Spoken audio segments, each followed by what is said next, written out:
ومن يضلل فلا هادي له، وأشهد أن لا إله إلا الله وحده لا شريك له، وأشهد أن محمدًا عبده ورسوله صلى الله تعالى عليه وآله وسلم. أعوذ بالله من الشيطان الرجيم. بسم الله الرحمن الرحيم. يا أيها الذين آمنوا اتقوا الله حق تقاته ولا تموتن إلا وأنتم مسلمون.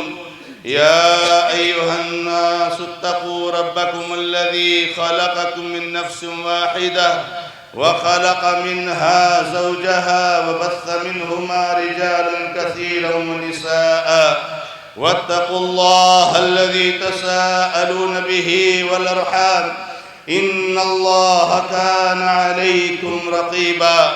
يا أيها الذين آمنوا اتقوا الله وقولوا قولا سديدا يصلح لكم أعمالكم ويغفر لكم ذنوبكم، ومن يطع الله ورسوله فقد فاز فوزا عظيما.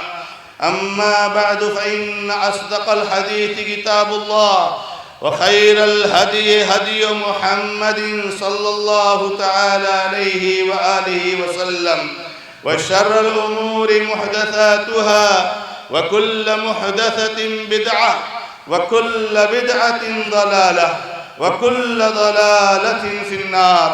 أعوذ بالله من الشيطان الرجيم. بسم الله الرحمن الرحيم. شهر رمضان الذي أنزل فيه القرآن هدى للناس وبينات من الهدى والفرقان، فمن شهد منكم الشهر فليصم، ومن كان مريضا أو على سفر فعدة من أيام أخر، يريد الله بكم اليسر ولا يريد بكم العسر، ولتكملوا العدة ولتكبروا الله على ما هداكم ولعلكم تشكرون. وقال النبي صلى الله تعالى عليه وآله وسلم: إن هذا يوم عيد جعله الله لكم، أو كما قال عليه الصلاة والسلام. معزز اور موقر دینی اور ملی بھائیوں، بزرگوں، نوجوان دوستوں اور میری ماں اور بہنوں، اللہ اکبر، اللہ اکبر، لا الہ الا اللہ، واللہ اکبر، اللہ اکبر، وللہ الحمد۔ میرے بھائیوں، اللہ رب العزت کا بڑا شکر اور احسان ہے، رب العزت کا بڑا کرم اور احسان ہے کہ ہم اور آپ، اللہ رب العزت نے ہمیں جو دو عظیم عید عطا فرمائی ہیں، اللہ تعالیٰ نے ہمارے لیے جو دو عظیم خوشیوں کے دن رکھے ہیں، آج ہم ان میں سے ایک دن سے مستفید ہو رہے ہیں۔ اللہ رب العزت کی تکبیر بیان کرتے ہوئے، اللہ تعالیٰ کی بڑائی اور بزرگی بیان کرتے ہوئے، ہم اللہ تبارک و تعالیٰ کی عبادت سے اللہ رب العزت کا تقرب حاصل کر رہے ہیں۔ میرے بھائیوں، اللہ تعالیٰ نے عید ہمیں ایک عظیم مہینے کے گزرنے کے بعد عطا فرمائی ہے۔ رمضان المبارک کا یہ ایک مہینہ جو ابھی ہم سے گزرا ہے، جس میں ہم نے اللہ تبارک و تعالیٰ کے لیے مختلف باتیں انجام دی ہیں۔ میرے بھائیوں، آج کی اس عید کے موقع پر سب سے پہلی بات جو میں آپ کے گوشے گزار کرنا چاہتا ہوں کہ اللہ رب العزت نے اپنے کلام پاک میں ہمیں اور آپ کو جس بات کا حکم دیا ہے رمضان کے ختم ہونے کے ساتھ ساتھ کہ ہم اللہ تبارک و تعالیٰ کی تکبیر بیان کریں، جسے ہم نے بیان کیا، اور اللہ کے نبی محمد رسول اللہ صلی اللہ علیہ وسلم کی سنت کے مطابق نبی علیہ السلام تکبیر کا اہتمام بہت زیادہ کرتے تھے عید کی نماز تک، اور اللہ کے نبی علیہ السلام کے صحابہ کرام اس کا بہت اہتمام کرتے تھے۔ میرے بھائیو، اللہ تعالیٰ نے تکبیر کے ساتھ ساتھ ہمیں اور آپ کو قرآن کریم میں جو حکم دیا ہے وہ ہے وَلَعَلَّكُمْ تَشْكُرُونَ، کہ تاکہ تم اللہ تعالیٰ کا شکر ادا کرو۔ یہ ایک مہینہ رمضان المبارک کا ہم نے جو بھی عبادتیں انجام دی ہیں، ہم نے جو روزے رکھے ہیں، ہم نے جو قیام کیے ہیں، ہم نے جو صیام رکھے ہیں، ہم نے جو تلاوت کیے ہیں، ذکر، تسبیح، تحلیل، صدقہ، خیرات اور جتنی عبادتیں ہیں، یہ سب اللہ رب العزت کے فضل، اس کے کرم، اس کی توفیق سے انجام پذیر ہوئی ہیں۔ اگر اللہ رب العزت کا فضل اور احسان نہیں ہوتا تو میرے بھائیوں ہمیں مال انجام نہیں دے پاتے. وما توفیقی الا باللہ الحمدللہ الذی ہدانا لہذا وما كنا لنہتدی لولا ان ہدانا اللہ وما تشاءون الا ان یشاء اللہ. اللہ رب العزت کی مرضی، اللہ تعالیٰ کے فضل و کرم سے ہم نے اپنی عبادتیں انجام دی ہیں. لہذا سب سے پہلی ذمہ داری بنتی ہے کہ اللہ کے بندو ہم اللہ رب العزت کا، جس کا فضل اور کرم ہم پر رہا اور جس کے فضل اور احسان سے ہم نے محنتیں کی ہیں، ہم اللہ تبارک و تعالیٰ کا شکردار بنیں، اللہ تعالیٰ کا شکر ادا کریں کہ رب العزت نے ہمیں توفیق عطا فرمائی. جب ہم اللہ تعالیٰ کا شکردار بندہ بنیں گے تو اللہ تعالیٰ ہمیں مزید توفیق عطا فرمائے گا. لئن شکرتم لازیدنکم ولئن کفرتم ان عذابی لشدید. اگر تم شکرداری کا راستہ اختیار کرو گے تو میں اور زیادہ تمہیں دوں گا، اور زیادہ توفیق دوں گا، اور زیادہ فضل اور احسان کا معاملہ ہمارے ساتھ رہے گا. اور اگر تم ناشکری کا معاملہ اختیار کرو گے تو میرے بھائی اللہ تعالیٰ کا عذاب بہت سخت ہے. اللہ کے بندو ان عبادتوں کے انجام دینے کے بعد، اللہ تبارک و تعالیٰ کا شکر ادا کرنے کے بعد، ہمیں اور آپ کو جس چیز کے لیے رونا چاہیے، جس کے لیے گڑگڑانا چاہیے، جس کے لیے ہماری گریہ بزاری ہونی چاہیے، جس کے لیے ہماری دعائیں ہونی چاہیے کہ رب کریم اس مہینے میں ہم نے عبادتیں تو انجام دے دی ہیں، مگر ان عبادتوں کا اس وقت تک کوئی فائدہ نہیں ہوگا جب تک تو انہیں اپنے فضل و کرم سے قبول نہ فرما لے. ربنا تقبل منا انک انت السمیع العلیم. اے ہمارے رب تو ہم سے ان اعمال کو قبول کر لے. والذین یؤتون ما آتوا وقلوبهم وجلة انہم الی ربہم راجعون. جو جتنا ہو سکتا ہے اللہ کے راستے میں دیتے ہیں، اللہ کے راستے میں محنت کرتے ہیں، مگر ان کا دل ڈرتا ہے، ان کا دل کانپتا ہے کہ اللہ تعالیٰ کے پاس لوٹ کر جانے والے ہیں. اما عائشہ رضی اللہ تعالیٰ عنہ نے اللہ کے حبیب محمد رسول اللہ صلی اللہ علیہ وسلم سے پوچھا، اللہ کے نبی علیہ السلام یہ آیت سمجھ میں نہیں آئی کہ جب ایک آدمی خوب عبادتیں کرتا ہے، خوب صدقہ خیرات کرتا ہے، تو آخر وہ ڈرتا کیوں ہے، وہ خوف کیوں کھاتا ہے؟ کیا یہ وہ لوگ ہیں جو چوری کرتے ہیں؟ کیا وہ لوگ ہیں جو زنا کرتے ہیں؟ کیا وہ لوگ ہیں جو اور برائیاں انجام دیتے ہیں؟ اللہ کے نبی علیہ السلام نے کہا، اے صدیق کی بیٹی، معاملہ ایسا نہیں ہے، بلکہ معاملہ یہ ہے کہ یہ وہی لوگ ہیں جو اللہ کے احکامات کی خلاف ورزی سے بچتے ہیں، روزہ رکھتے ہیں، تلاوت کرتے ہیں، اللہ تعالیٰ کے احکامات کی پابندی کرتے ہیں، مگر ڈرتے ہیں اور گھبراتے ہیں کہ کہیں اللہ تعالیٰ ان سے قبول نہ کرے. اور یہی وہ چیز ہے جس نے ابراہیم اور اسماعیل علیہ السلام کو آمادہ کیا کہ خانہ کعبہ کی تعمیر کے وقت ایک ایک اینٹ پر اللہ تعالیٰ سے یہی دعا ہوتی تھی کہ اللہ اس کو قبول فرما لے. لہذا اللہ تعالیٰ سے خوب زیادہ دعائیں ہونی چاہیے کہ اللہ ہماری عبادت کو قبول فرما لے. اسلاف کرام کے بارے میں ہم جانتے ہیں کہ رمضان کا مہینہ گزرنے کے بعد تقریباً 6 مہینے تک صحابہ کرام، تابعین، تبع تابعین، محدثین اللہ تعالیٰ سے روتے تھے، گر جاتے تھے کہ اللہ تعالیٰ ہماری عبادتوں کو قبول فرما لے. میرے بھائیوں، اللہ کے بندو، اللہ کا شکر ادا کرنے کے بعد، قبولیت کی دعا کرنے کے بعد اور قبولیت کی دعا کرنے کے ساتھ ساتھ ہمیں اور آپ کو معلوم ہونا چاہیے کہ مومن کی عبادت کا کوئی خاص وقت نہیں ہے، متعین وقت نہیں ہے.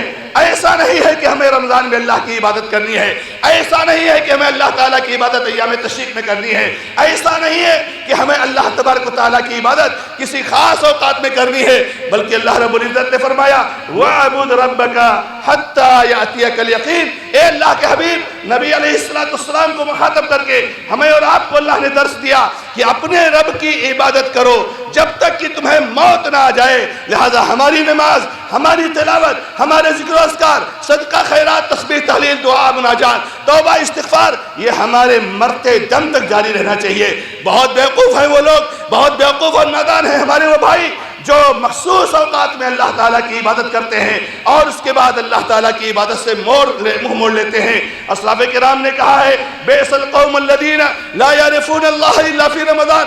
بہت برے ہیں ہمارے بھائی بہت بدنصیب ہے ہمارے بھائی، بہت محروم ہے وہ ہمارے بھائی جو اللہ کو صرف رمضان کے مہینے میں پہچانتے ہیں۔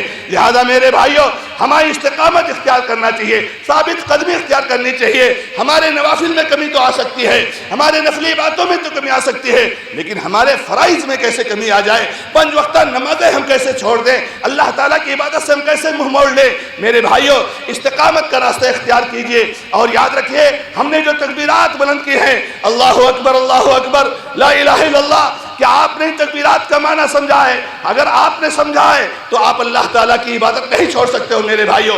آپ اس بات کا اعلان کر رہے ہو، اس عقیدے کا اظہار کر رہے ہو کہ اللہ تبارک و تعالیٰ ہر چیز سے بڑا، اللہ تعالیٰ ہماری نیت سے بڑا، اللہ تعالیٰ ہماری تجارت سے بڑا، اللہ تعالیٰ ہماری خواہشات سے بڑا، اللہ تعالیٰ ہماری اولاد سے بڑا، اللہ تعالیٰ ہماری پراپرٹی جائیداد سے بڑا۔ تو جب اللہ تعالیٰ سب سے بڑا ہے تو جہاں اللہ کی بات آ جائے وہاں ہر ایک کو چھوڑا جا سکتا ہے، چھوڑا سب کو جا سکتا ہے۔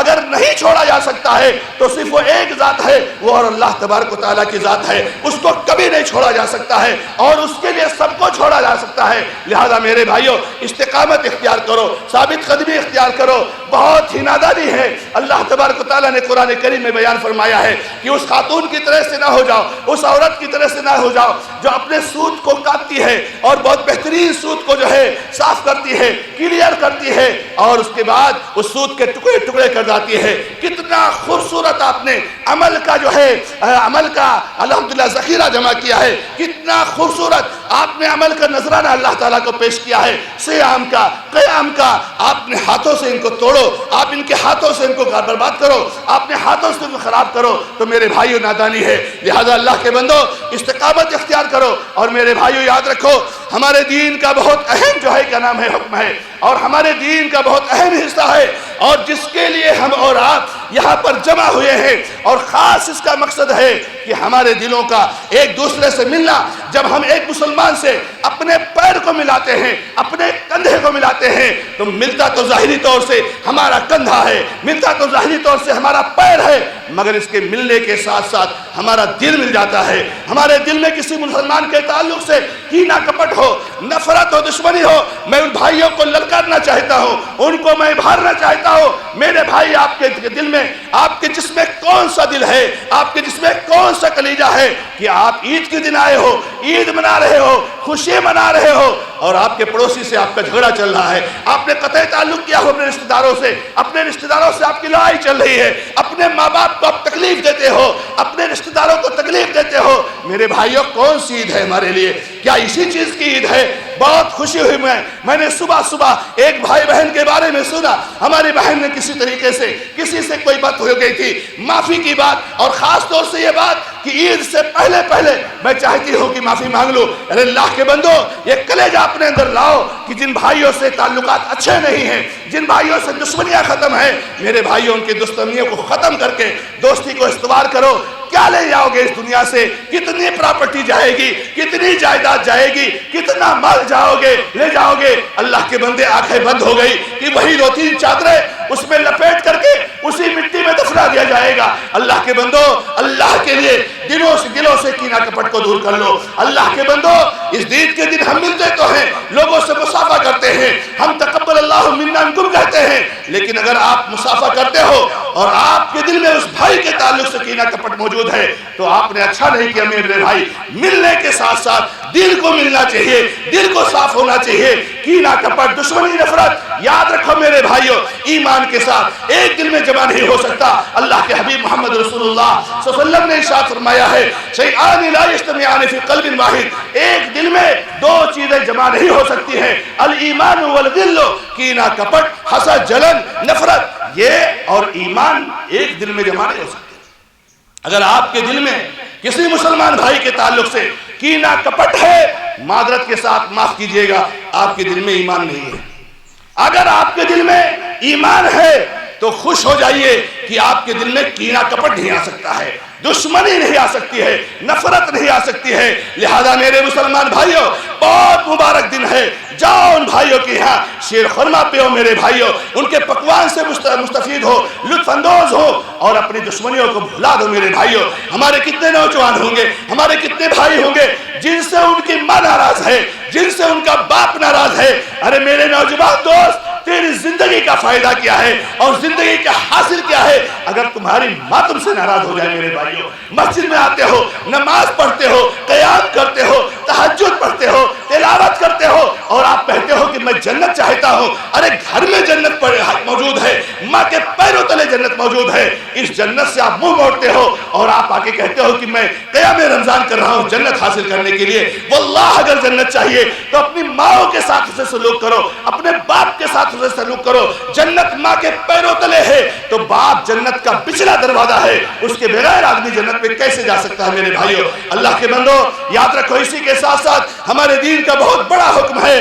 سبحان اللہ، کیا یہ دین ہے اور کیا یہ نظام ہے اور کیا رحمت للعالمین کی تاکیدات ہیں کہ ہم اور آپ بہت امن و شانتی والے ہیں۔ ہم اور آپ ہمیشہ ملک میں، ہمیشہ شہر میں، ہمیشہ گاؤں میں ہم ہمیشہ امن و شانتی کا پرچم لہرانے والے ہیں۔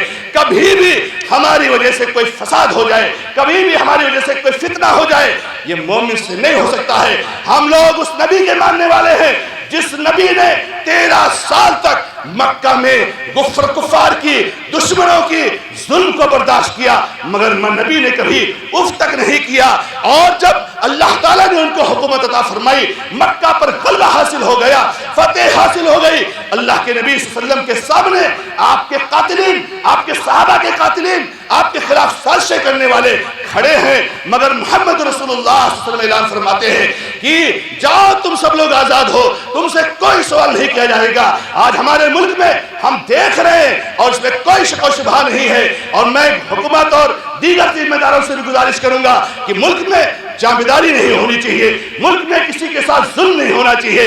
ملک میں رہنے والے سارے باشندے، سارے ناگرک یہ سب کے سب برابر ہیں، جیسے ان کے ساتھ معاملہ ہو ویسے ان کے ساتھ معاملہ ہو۔ ملک میں آج مسلمانوں کے ساتھ جانبداری برتی جا رہی ہے، ان پر ظلم کیا جا رہا ہے، ان کے لیے زمین تنگ کی جا رہی ہے۔ میرے بھائیوں اور میرے ذمہ داران اور حکومت کے اعلیٰ عہدیداران، آپ کو یہ معلوم ہونا چاہیے کہ اس طرح کی چیزوں سے ملک ترقی نہیں کرے گا، بلکہ ملک ٹوٹ جاتا ہے، ملک بکھر جاتا ہے۔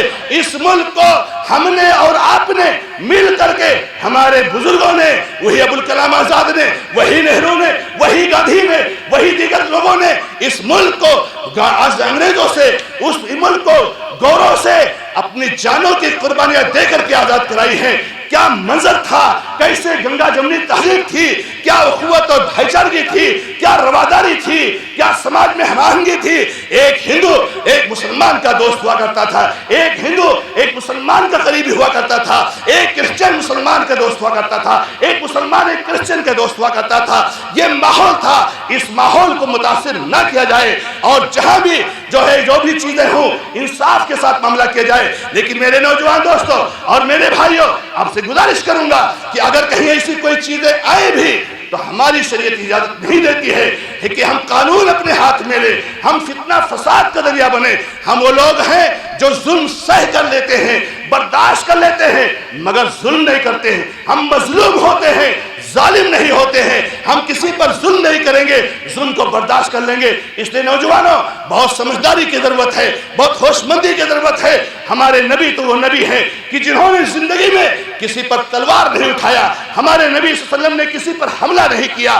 ہمارے نبی رحمت للعالمین ہے، ہمارا رب رحمان اور رحیم ہے، وہ بھی رحمت والا، اللہ کے نبی بھی رحمت والے، اور اس طریقے سے رحمت اور شفقت اور ساری جو ہے مہربانی یہ دین کی خاصیت ہے۔ لہذا میرے نوجوان دوستو، اس ملک کو بچانا ہماری ذمہ داری ہے۔ اس ملک کو نفرت کی آگ میں نہیں جانے دینا ہے، اس ملک کی بھائی چارگی کو قائم رکھنا ہے، اس کی گنگا جمنی تہذیب کو باقی رکھنا ہے، اور جیسے رواداری تھی، جیسے ہم مل کر کے رہتے تھے، ہندو مسلم سکھ عیسائی سب ہیں آپس میں بھائی بھائی، علامہ اقبال نے کہا تھا، اس کو ہمیں سامنے رکھنا ہے۔ اس ملک کو ہمارے بزرگوں نے اپنے خون سے سینچا ہے، لہذا ہمیں اس ملک کو باقی رکھنا ہے۔ چونکہ ہمارا خون اس زمین میں ہے، اس لیے ہمیں اس سے محبت ہے، اور ہم اپنی جان دے کر کے بھی اس ملک کی حفاظت کریں گے۔ اس لیے میرے بھائیوں، امن شانتی، پیغام، محبت، بھائی چارگی، اخوت، رواداری، یہی ہمارا کمال ہونا چاہیے، یہی ہمارا امتیاز ہونا چاہیے، یہی ہماری خوبی ہونی چاہیے۔ اور اس کے ساتھ ساتھ میرے بھائیوں، آج کے اس خطبہ میں آپ کو بتانا چاہتا ہوں کہ اللہ تبارک و تعالیٰ نے ہمیں عید کے دن خوشیاں منانے کا حکم دیا ہے۔ خوشیاں مناؤ، خوب خوشیاں مناؤ. آپ کھانے پینے میں وسعت اختیار کرو, پہننے میں وسعت اختیار کرو, لوگوں سے ملو اور جلو, پیار محبت بانٹو, پیار محبت لو, پیار محبت دو. لیکن اللہ کے بندو یاد رکھو, یہ خوشیاں اپنے رب کی حکم کے خلاف ورزی کر کے نہیں ہونی چاہیے. انما العید لمن خاف الوعید لیس العید لمن لبس الجدید انما العید لمن خاف الوعید. نئے کپڑے پہن لینے کا نام, اچھے کپڑے پہن لینے کا نام عید نہیں ہے. عید تو یہ ہے کہ کپڑا پہنتے وقت, کھاتے وقت, زبان سے کچھ بولتے وقت, کہیں جاتے وقت اللہ کا خوف آئے آپ کے دل میں. یہی تو خوشی ہے. آج کس چیز کی خوشی ہے؟ کس چیز کی ہم خوشی منا رہے ہیں؟ ہم نے روزے رکھے اس کی خوشی ہے, ہم نے تلاوت کی اس کی خوشی ہے, ہم نے غریبوں کی دادرسی کی اس کی خوشی ہے, ہم نے ذکر و اذکار کی اس کی خوشی ہے, ہم نے صدقہ خیرات کی اس کی خوشی ہے. تو خوشی اللہ کی اطاعت کی ہوتی ہے, اللہ کی نافرمانی پر خوشی نہیں, بلکہ افسوس اور غم ہونا چاہیے میرے بھائیوں. لہذا اللہ کے بندو یاد رکھو, خوشیوں میں کبھی بھی شریعت کے احکامات کی خلاف ورزی نہ کرو. اللہ کے نبی محمد رسول اللہ صلی اللہ علیہ وسلم اور صحابہ کرام رضی اللہ تعالیٰ اجمعین کا یہ طریقہ رہا ہے کہ عید کے دن اپنے مسلمان بھائی سے ملتے تو کہتے تھے تقبل اللہ منا ومنکم. واللہ اس سے بڑی کوئی مبارکبادی نہیں ہو سکتی, واللہ اس سے بڑی کوئی دعا نہیں ہو سکتی ہے. اپنے مسلمان بھائیوں سے ملو تو تقبل اللہ منا ومنکم کا نذرانہ پیش کرو. اور اللہ کے بندو عید کے دن خاص طور سے میرے بھائیوں اس بات کو دھیان میں رکھو کہ ہمیں اور آپ کو نبی صلی اللہ علیہ وسلم کی سنتوں کو زندہ کرنا ہے. اللہ کے نبی صلی اللہ علیہ وسلم کی سنتوں کے خلاف جو بدعات ہم کو زمین میں دفن کرنا ہے. اللہ کے بندو عید کے دن ان لوگوں کے گھروں پر جانا جن کے گھر کے کسی فرد کا انتقال ہو کر گیا ہے اور یہ کہنا کہ پہلی برسی ہے, اللہ کے بندو یہ بدعات اور خرافات میں سے ہے.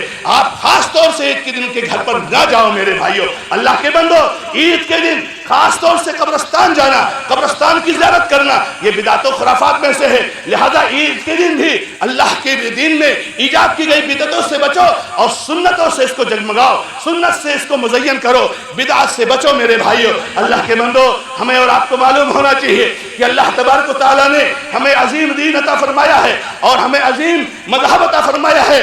دنیا میں ایسا کوئی دین نہیں ہے. میرے نوجوان دوستو فخر ہے تو دین اسلام پر, میرے نوجوان دوستو خوشی ہے تو دین اسلام پر, وہ دین اسلام جو سیدھا جنت میں جانے والا راستہ ہے. بتاؤ دنیا کا کوئی دین ایسا جو سیدھا جنت کی طرف جانے والا ہو؟ سارے ادیان جہنم کی طرف لے جانے والے راستے ہیں. ایک دین ایسا ہے, رب کریم نے کہا ہے, جو ہمارا ایشور ہے, جو ہمارا پالنہار ہے, جس نے ہم کو پیدا کیا ہے. اور ہر کوئی مانتا ہے کہ اوپر والے نے ہم کو پیدا کیا ہے, اوپر والا ہم کو کھلاتا ہے, اوپر والا ہم کو پلاتا ہے. تو اسی رب نے کہا ہے کہ اگر کوئی کامیابی کا راستہ ہے, جنت میں جانے کا راستہ ہے, آنکھ بند ہونے کے بعد اگر سکون چاہتے ہو تو یہ دین اسلام ہے. اللہ تعالیٰ ہمیں اس پر ثابت قدم رکھے. میری ماں اور بہنوں آپ سے خصوصی درخواست ہے محمد رسول اللہ صلی اللہ علیہ وسلم کی سنت پر عمل کرتے ہوئے کہ میری ماں اور بہنوں اللہ کے نبی علیہ السلام کا طریقہ رہا ہے کہ عید کے موقع پر عام مسلمانوں کو نصیحت کرتے تھے,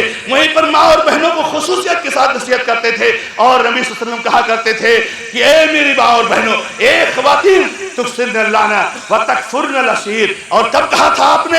جب نبی صلی اللہ علیہ وسلم نے کہا کہ میں نے جہنم میں عورتوں کو بہت زیادہ دیکھا ہے. بعض عورتوں نے سوال کیا نبی صلی اللہ علیہ وسلم آپ نے جہنم میں عورتوں کو کیوں دیکھا ہے؟ تو نبی علیہ السلام نے 2 وجہ بتائی. فرمایا شوہروں کی نافرمانی کرتی ہو. شوہر یہ کتنی بڑی عظمت والا ہے, شوہر کا مقام کیا ہے, ایک میری بہن سمجھ لے تو واقعی جان جائے. اللہ کے حبیب محمد رسول اللہ صلی اللہ علیہ وسلم نے فرمایا ہے کہ لو كنت آمرا احدا ان تسجد لاحد لامرت المرأة ان تسجد لزوجها. اگر اس دنیا میں کسی کے سامنے سر جھکانا جائز ہوتا, کسی کے سامنے ناک رگڑنا جائز ہوتا, کسی کے سامنے پیشانی ٹیکنا جائز ہوتا, تو نبی صلی اللہ علیہ وسلم کہتے میں عورت کو کہتا, بیوی کو کہتا, وائف کو کہتا کہ وہ اپنے ہسبینڈ اور شوہر کے لیے سجدہ کرے. اللہ اکبر, کیا مقام دیا ہے. یہ وہ شوہر ہے جس کے بارے میں اللہ کے نبی علیہ السلام نے فرمایا ہے کہ جب کوئی شوہر اپنی بیوی سے ناراض ہو جاتا ہے تو شوہر نہیں ناراض ہوتا ہے, اوپر والا رب ناراض ہو جاتا ہے.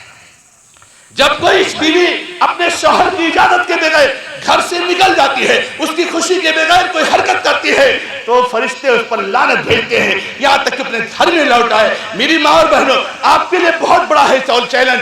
اس زمانے میں آپ کو برباد کیا جا رہا ہے، آپ کی توہین و تذلیل کی جا رہی ہے، اور خاص طور سے آج کے ماحول میں اس کو بہت بڑھاوا مل رہا ہے کہ ماں اور بہنوں کو کس طریقے سے ان کے دین سے محروم کیا جائے، کس طریقے سے اس نعمت سے محروم کیا جائے۔ یہ نعمت جو آپ کو جنت میں لے جانے والی ہے، یہ دین جو آپ کو جنت میں لے جانے والا ہے، اس دین سے محروم کر کے آپ کو کفر کی طرف لے جانے کی کوشش کی جا رہی ہے۔ بہت سارے اسباب اور ذرائع ہیں میرے بھائیوں، میرے بزرگوں، یہ کالجز، یہ مخلوط تعلیم، آج ہم بہت زیادہ سوشل میڈیا کے اوپر کہتے ہیں ہمارے دشمنوں نے ایسے سازش کی ہے، ہمارے دشمنوں نے ایسا پلاننگ کی ہے۔ نہیں میرے بھائیوں، یہ سازش ہماری ہے، اپنی بہنوں کو گمراہ ہونے کا موقع ہم فراہم کر رہے ہیں۔ ہماری بہنوں کے گمراہی کا سب سے بڑا ذریعہ آپ سبھی جانتے ہو میرے بھائیوں، یہ مخلوط تعلیم ہے، یہ کالجز ہے جہاں لڑکے اور لڑکیاں ایک ساتھ بیٹھ کر کے تعلیم حاصل کرتے ہیں۔ اللہ کے بندو، کیا اللہ نے آپ کو نہیں نوازا ہے؟ آپ شادیوں میں بے تحاشا خرچ کرتے ہو کہ لڑکیوں کے لیے الگ تعلیم کا انتظام کرو، لڑکوں کے لیے الگ تعلیم کا انتظام کرو۔ ایک شوہر، ایک باپ، ایک جو ہے ذمہ دار کی بہت بڑی ذمہ داری بنتی ہے کہ اپنے گھر کی لڑکیوں کی حفاظت کرے۔ دشمنوں کو کوسنے سے کچھ حاصل نہیں ہوگا، دشمنوں کو لعن طعن کرنے سے کچھ حاصل نہیں ہوگا۔ ہم کو اقدامات کرنے پڑیں گے اور ہماری ماں اور بہنوں کی حفاظت کے لیے ہم کو کھڑا ہونا پڑے گا۔ تو میری ماں اور بہنوں، آپ کی عزت و ناموس کی حفاظت کرو۔ آپ فاطمہ، آپ عائشہ، آپ جویریہ کے نقش قدم پر چلنے والی خاتون بنو۔ آپ وہ خاتون ہو کہ برائی تو کرنا دور کی بات ہے، جب ایک خاتون پر الزام لگایا گیا برائی کا تو اس کی برات اللہ تعالیٰ نے آسمان سے نازل فرمائی۔ آپ اس عائشہ کی بیٹی ہو، وہ عائشہ آپ کی ماں ہے رضی اللہ تعالیٰ عنہ۔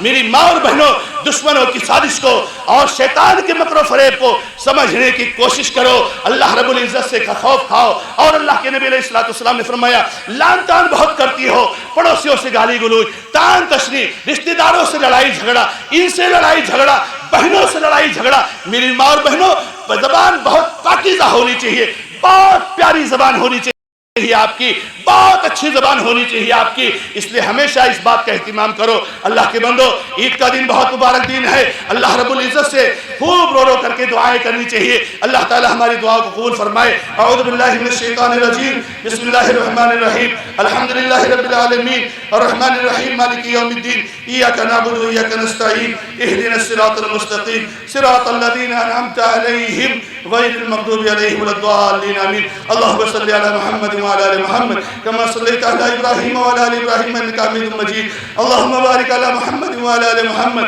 كما باركت على إبراهيم وعلى آل إبراهيم إنك حميد مجيد۔ ربنا ظلمنا أنفسنا وإن لم تغفر لنا وترحمنا لنكونن من الخاسرين، ربنا ظلمنا أنفسنا وإن لم تغفر لنا وترحمنا لنكونن من الخاسرين، ربنا آتنا في الدنيا حسنة وفي الآخرة حسنة وقنا عذاب النار، ربنا آتنا في الدنيا حسنة وفي الآخرة حسنة وقنا عذاب النار، ربنا اغفر لنا ولإخواننا الذين سبقونا بالإيمان ولا تجعل في قلوبنا غلا للذين آمنوا ربنا إنك رؤوف رحيم، ربنا لا تزغ قلوبنا بعد إذ هديتنا وهب لنا من لدنك رحمة إنك أنت الوهاب، اللهم اغفر لنا وللمؤمنين والمؤمنات والمسلمين والمسلمات، اللهم اغفر لنا وللمؤمنين والمؤمنات والمسلمين والمسلمات، اللهم ألف بين قلوبهم وأصلح ذات بينهم وانصرهم على عدوك وعدوهم يا رب العالمين، اللهم احفظ شبابنا، اللهم احفظ شبابنا، اللهم احفظ شبابنا، اللهم احفظ نساءنا، اللهم احفظ بناتنا، اللهم احفظ أزواجنا، اللهم احفظ بيوتنا، اللهم احفظ أموالنا، اللهم احفظ مساجدنا، اللهم احفظ مساجدنا، اللهم احفظ مدارسنا، اللهم يا ذا الجلال والإكرام يا حي يا قيوم، اللهم احفظ الإسلام والمسلمين في الهند وفي كل مكان، اللهم اعز الإسلام والمسلمين في الهند وفي كل مكان، اللهم اعز الإسلام والمسلمين في الهند وفي كل مكان، اللهم عليك بأعدائك وأعداء الدين، اللهم إنا نجعلك في نحورهم ونعوذ بك من شرورهم، اللهم إنهم قد طغوا وبغوا وأفسدوا في الأرض بعد إصلاحها فعليك بهم يا ذا الجلال والإكرام. اللهم عليك بالظالمين، اللهم عليك بالقاتلين، اللهم عليك بالقاتلين، اللهم عليك في الغاصبين. كم من البلاد أفسدوها، وكم من الأعراض هتكوها، وكم من الأنفس قتلوها. يا حي يا قيوم إنهم لا يعجزونك بشيء في الأرض ولا في السماء فعليك بهم يا ذا الجلال والإكرام.